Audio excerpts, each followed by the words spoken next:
I never believed that a single night could completely destroy my life, but that changed the day I woke up with snakes crawling out of my nose, my mouth, my eyes, and my ears. Before I tell you what happened that night, let me start from the beginning, because my story could happen to any man who believes money can solve every problem. Before we continue this story, please don't forget to like, comment, and subscribe. It means a lot to us. Now let's continue. My name is Tom, a final year student at the university. On the outside, I was like any other young man, studying, laughing with friends, but inside, I was drowning. My father had died years ago, leaving my mother to raise me and my younger sister alone. She sold fruits in the local market, standing under the burning sun all day just to make a little money. My sister was still in secondary school, and most times my mother could barely pay her fees. For me, life at school was a daily battle. My rent was overdue. I owed my school fees. Some nights I went to bed with nothing in my stomach except tap water. Whenever I called my mother, I could hear her voice breaking. She wanted to help me, but she had nothing left to give. It was on a Friday evening. I was in my small hostel room, lying on the bed and staring at the cracked ceiling. I was thinking about how useless my life felt when my best friend and roommate, Mike, walked in. He wore a shiny blue shirt that seemed to glow under the light, and the air around him carried the strong scent of expensive perfume. He stopped, looked at me, and shook his head. "Bro, you can't keep living like this," he said. "There's a big party tonight at Royal Club. Rich people will be there. Let's go." I gave a weak laugh. "I don't even have transport fare." Mike grinned like he had a secret. "You don't need money. Just come. You might meet someone who will change your life forever." I frowned. "Mike, rich people don't just give money to strangers." He lowered his voice. "Not strangers, but young guys they like.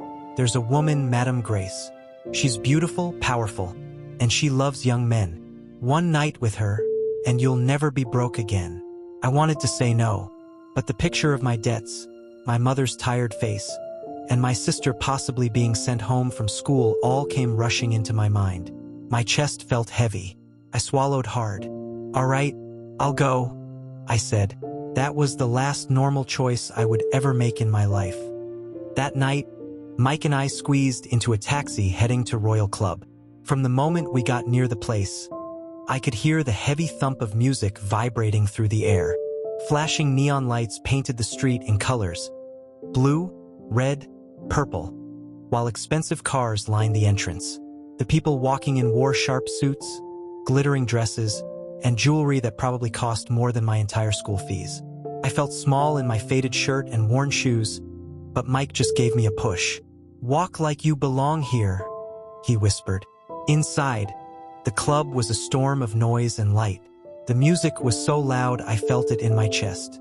Strobe lights swept over the crowd, catching glimpses of people dancing, laughing, and holding tall glasses of drinks that glowed under the light. I was trying not to look too lost when Mike grabbed my arm suddenly. "There she is," he said. I turned toward the bar, and that was the first time I saw Madame Grace. She stood out like a flame in the dark. Her red dress clung to her body as if it had been sewn directly onto her skin. The low lighting seemed to worship her face. Smooth, perfect, with deep red lips that curled into a slow smile. And then there were her eyes, sharp, fixed directly on me, like she had been searching for me all night. Before I could look away, she started walking toward me.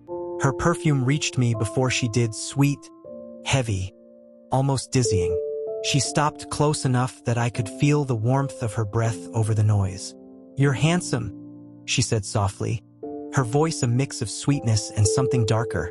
"What's your name?" "Tom," I managed to say, trying to steady my voice. Her lips curved again. "Come with me tonight." Before I even had time to think, I was in the back seat of her sleek black car, the city lights sliding away behind us as we entered quiet, empty streets. Her mansion was like something from another world. Tall black gates opened without a sound, revealing a courtyard lit by soft golden lamps. The driver parked, and I followed her inside. It was too quiet. No guards, no servants, just the echo of our footsteps on the polished marble floor. Every wall glowed faintly in the dim light, and the air smelled faintly of roses, but it felt cold, like a place where sunlight never entered. She led me to a dining room.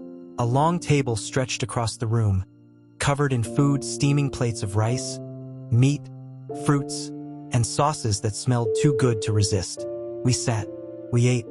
First, there was silence. Then she began asking questions, not the usual kind strangers ask, but deep ones. She wanted to know about my family, my father's death, my mother's struggles, my sister's schooling, my unpaid rent, my school fees. And for some reason, I told her everything, every detail. Her eyes never left my face, and her expression never changed. When we finished, she stood up and walked around the table until she was right beside me. She touched my cheek. Her hand was cold, the kind of cold that sinks into your skin and makes you shiver. "You deserve more than this," she said softly. "Sleep in my bed tonight." I followed her to a vast bedroom. The bed was huge, the silk sheets shining faintly in the low light. The air smelled of roses, but there was something sharp under the sweetness, like metal or blood. We kissed, we touched, and when it was over, she lay beside me, watching me in the dark. "By morning," she whispered, "you will be mine." I didn't understand. I was too tired to ask. Sleep pulled me under. I woke to sunlight warming my face. The space beside me was empty. On the table beside the bed, my phone glowed with a new message. $50,000 credited from Grace. I sat up, smiling for the first time in months. My problems were over, or so I thought. Then I felt it. Something moved inside my nose. Not like a sneeze, deeper, alive. I rubbed my face, but it didn't stop. The movement grew stronger. I stumbled to the bathroom. In the mirror, my reflection looked normal for half a second. Then, a thin black snake slid out of my left nostril. I gasped and stepped back, but before I could scream, another snake pushed out of my right nostril. My eyes started to burn like fire. Tears blurred my sight, but then the tears moved. Two slick black snakes slid out from each eye, twisting down my cheeks before dropping to the floor. I froze in horror. Then a crawling, wet pressure filled my ears. Two more snakes pushed out from each side of my head, sliding down my neck. I opened my mouth to shout, and that was my biggest mistake. A thick, long snake forced its way out between my teeth, writhing before hitting the tiles with a wet slap. They all slithered toward the bathroom door and vanished into the shadows. My phone rang. Hands shaking, I picked it up. "Don't fight it," Madame Grace's voice whispered. "It's only beginning." The next 3 days were a living nightmare. I coughed, and snakes came out of my mouth. I sneezed, and they shot from my nose. Sometimes I cried, and black snakes slid out instead of tears. Even in my sleep, I felt them pushing out of my ears, sliding across my pillow. I stopped eating. My skin became pale and cold. Sometimes I saw shadows moving under my skin. The snakes still inside me, crawling slowly from one part of my body to another. When Mike came to visit, his face turned white. I told him everything. His voice trembled. "She's not human," he said. "The snakes are her children. They feed on your life and carry it back to her. That's how she stays young. No man survives once she takes him." That night, weak and desperate, I dragged myself back to her mansion. The gates stood open, waiting. Inside, the lights were dim, and in the center of the room, dozens of candles burned in a wide circle. Human bones lay scattered around the edges. She stood in the middle, wearing her red dress, smiling like she'd been expecting me. "You lasted longer than most," she said. "But now it's time to give me the rest." My body began shaking. Then it happened all at once. Dozens of snakes exploded from my nose, my eyes, my ears, my mouth. They wrapped around my arms, my legs, my chest. I tried to fight, but they dragged me toward her. The last thing I saw was her face, glowing, young, perfect, as the snakes pulled me into the darkness. The next morning, passersby found my clothes lying neatly by the roadside. No body, no blood, Somewhere inside that mansion, Madame Grace stood before a mirror, touching her smooth, youthful face and smiling.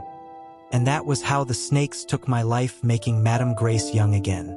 And somewhere out there, another man is about to make the same mistake I made. Moral of this story: some people believe money can fix every problem, but for me, it bought nothing but pain. Madame Grace got what she wanted, and I lost everything.